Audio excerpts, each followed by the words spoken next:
Welcome ناظرین، minute میں news کے ساتھ قمر زمان بھٹی آپ کی خدمت میں حاضر ہے۔ اس وقت ایک اہم ترین ڈیولپمنٹ ہو چکی ہے اور اس کے اوپر ستائش جو ہے وہ بھی پورے ملک میں جاری ہے، اور وہ ظاہر ہے کہ آرمی چیف کو یہ ایک کامیاب ترین آپ کہیں جنگی حکمت عملی اور بھارت کو بڑی شکست دینے پر جو ہے ان کو فیلڈ مارشل کا جو ہے عہدہ جو ہے اس کی منظوری دی گئی ہے، اور یہ فیصلہ جو ہے کابینہ کی طرف سے کیا گیا ہے۔ تو یہ معاملہ جو ہے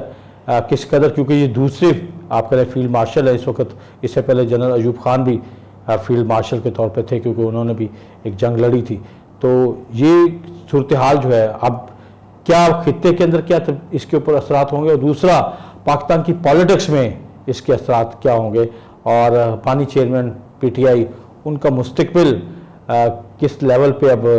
خطرے میں ہے، یا ان کے لیے کوئی راستہ نکل سکتا ہے یا نہیں، اسی صورتحال کے اوپر بات کریں گے۔ ہمارے ساتھ سینئر جرنلسٹ احسن رضا صاحب موجود ہیں، انہیں سے بات کرتے ہیں۔ بہت شکریہ احسن صاحب وقت دینے کا۔ آپ کے سامنے ساری صورتحال ہے سامنے بھٹی صاحب، ماشاءاللہ کابینہ سے بہت اچھا کام کروایا گیا ہے۔ اچھا، یا کابینہ نے کیا ہے یا کروایا گیا ہے۔ ہاں ہونا یہ چاہیے تھا کہ اتنی بڑی ڈیولپمنٹ ہسٹورک ایک سٹیپ لیا جا رہا تھا، تو تھوڑا سا کوئی پارلیمنٹ کے اندر میں تھوڑی سی ڈیبیٹ ہو جاتی، کوئی تھوڑا سا مختلف پارٹیز کو وہ کیا، کیونکہ یہ ایک سیاسی فیصلہ ہے اور ریکگنیشن میں ہے۔ وہ دیکھیں، جو جنگ میں آرمڈ فورسز نے بہادری کا مظاہرہ کیا ہے اور کافی عرصے کے بعد قوم کو ایک جذبہ اور ولولہ اور خوشی دی ہے، جیسے وہ کرکٹ کا وہ کوئی انڈیا کو ہرا کے ہوتے تھے نا، یہ تو اس سے آگے کی بات ہے، اس سے چیز سے ہٹ کے کہ پوری فورس کی اس میں کنٹریبیوشن ہے، اور تالی بج رہی ہے جنرل صاحب کے لیے اور سیلیبریشن کے ہو رہی لیے۔ ہیں، تو ذرا تھوڑا سا کوئی پارلیمنٹ کو کچھ کر لیتے تو مقصد ہے کہ تھوڑا سا ڈیموکریسی کا اگر آپ دیکھیں ہیں آپ کی بات، کیونکہ آپ ڈیموکریٹک پوائنٹ آف ویو سے زیادہ سوچتے ہیں، لیکن ظاہر ہے کہ جنرل ایوب خان نے تو آج خود کر لیا تھا اپنے آپ کو فیلڈ مارشل۔ اس میں تھوڑا سا تو یہ ہے نا کہ کابینہ نے ایک ڈیسیژن دیا، کابینہ نے منظوری دی ہے، وہ کابینہ یہ پلس پوائنٹ تو ہے۔ جب سیم پیج والی چیز ہو نا تو وہ تھوڑا سا نا وہی ہو جاتا ہے۔ میں کہتا ہوں کہ مجھے فیلڈ مارشل کے اس پہ کوئی اعتراض نہیں ہے، صرف طریقہ کار پہ اعتراض ہے کہ تھوڑا سا نا اس کو پارلیمنٹ کا وہ ڈیبیٹ ہو جاتی، ووٹنگ ہو جاتی تو کیا ہی بات ہے، اور اس پہ کسی کو اعتراض کی گنجائش نہ ہوتی، اعتراض کی گنجائش نہ بنتی۔ لیکن بہرحال آپ نے کہا کہ یہ پولیٹیکل فیصلہ بھی ہے، تھوڑا میں یہی جاننا چاہ رہا کہ ایک پولیٹیکل فیصلہ کس حوالے سے ہے، مطلب ایک تو خطے کے حوالے سے بالکل انڈیا کو کلیئر میسج چلا گیا، کیونکہ وہ بہت گھبراتا ہے جنرل عاصم منیر صاحب کے حوالے سے کہ یہ بہت خطرناک قسم کا جنرل ہے، تو ان کو تو میسج یقیناً کیا ہے، اور پاکستان کی سیاست میں خان صاحب اور ان کے دوستوں کو بھی کچھ میسج گیا ہوگا۔ ہاں جی، بہت کلیئر میسج ہے۔ پہلے انڈیا کی بات کر لیتے ہیں، کیونکہ جنگ کے دوران کچھ انڈین میڈیا کو میں آبزرو کر رہا تھا، تو وہ سب کو چھوڑ کے صرف اور صرف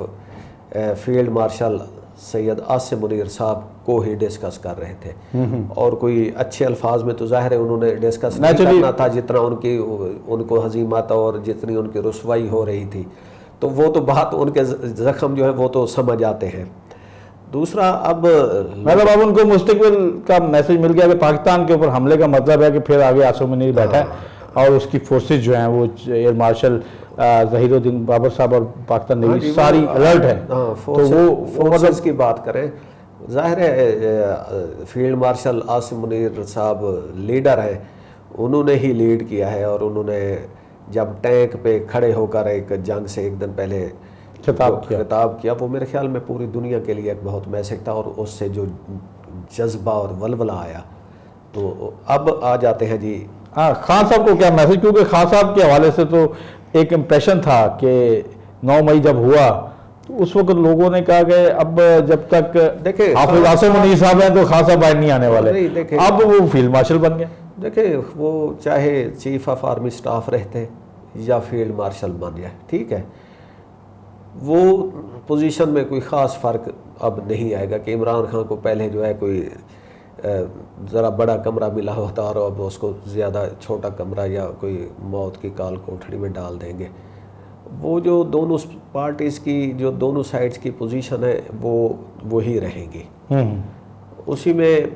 یہ پوزیشن بھی بہرحال وہی رہے گی کہ عمران خان کا جو ایک عوامی ایک قد کاٹ ہے وہ بھی برقرار رہے گا. وہ وہی رہے گا، کیونکہ جو ناقدین ہیں وہ تو یہی کہتے رہیں گے کہ Imran Khan most popular leader ہے. اس سے کوئی لوگ اختلاف کرتے ہیں اور کوئی اس کی تائید کرتے ہیں.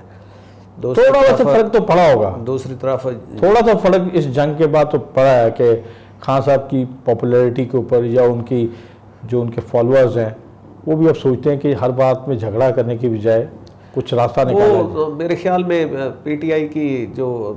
پالیسی ہے اس میں اب کافی فرق آئے گا، اور کل سے ہم سٹیٹمنٹ سن بھی رہے ہیں. علیمہ واجی کا سٹیٹمنٹ بھی آپ نے سنا نے خود کافی ایک انکریجنگ میسج بھیجے ہیں کہ جی آرمڈ فورسز کے ساتھ یکجہتی کا اظہار کرتے ہیں، اور پوری اپنی پارٹی کو کہا ہے کہ جی یکجہتی کا اظہار کریں. اس طرح کی میسیجنگ پہلے نہیں ہوئی تھی، اور ان کو تھوڑا پتہ چل رہا ہے کہ گراؤنڈ ریئلٹیز جو ہے نا وہ تھوڑی چینج ہو گئی ہیں، بہت حد تک چینج ہو گئی ہیں. اب یہاں پہ جو میں ایک بات کہنا چاہتا ہوں کہ پہلے جب اسٹیبلشمنٹ پی ٹی آئی کو ٹریٹ کرتی تھی تو وہ تھوڑی سی ویک پوزیشن پہ کرتے تھے کہ عوامی حمایت نہیں تھی، اور ادھر عمران خان کا جو ہے نا پلڑا بھاری رہتا تھا. لیکن اب اسٹیبلشمنٹ جو ہے نا وہ سٹرانگ فوٹنگ پہ ہے، سٹرانگ پوزیشن پہ ہے، بہت زیادہ عوامی حمایت تائید کے ساتھ کھڑے ہیں. تو ان میں اب میرے خیال میں ان کے رویے میں نا تھوڑی سی بہتری آئے گی کہ جو اپنے ایک ویک حریف کے ساتھ برتاؤ کیا جاتا ہے. تو میرے خیال میں اب پی ٹی آئی کے لیے نا کچھ آسانیاں پیدا ہونا شروع ہو جائیں گی. تو ایسا سب مطلب یہ جو کمپرومائز مطلب آپ کے خیال میں پارٹی ہو گئی ہے، پی ٹی آئی ہو جائے گی، خان صاحب بھی کچھ نئی ڈائریکشن دے رہے ہیں، علیمہ باجی نے بھی کل بڑے جو ہے انہوں نے کہا کہ اس کے اوپر بات نہیں بنتی، مطلب ورنہ تو بڑی سویپنگ قسم کی سٹیٹمنٹ ان کی طرف سے آ جاتی ہوتی تھی. تو اب کیا اس بات کے امکانات ہیں کہ وہ ڈیل جس کے بارے میں بار بار ہمیں کئی مرتبہ سننے میں آیا کہ ڈیل ہو رہی ہے اور پھر وہ ایٹ اینڈ آتا تھا کہ نہیں خان صاحب نہیں چاہتے، وہ تھرو کورٹ چاہتے ہیں یہ وہ، تو اب کوئی ایسا راستہ نکل آئے گا کہ جس کے نتیجے میں ان کے لیے بھی آسانی ہو، پاکستان کی پالیٹکس بھی کچھ نارمل اسٹائل میں چل پائے؟ ایگزیکٹلی نکلیں گی، کیونکہ پہلے جو اسٹیبلشمنٹ کے ساتھ کوئی دروازہ ہی نہیں تھا اور وہ پوزیشن کا تھوڑا فرق تھا.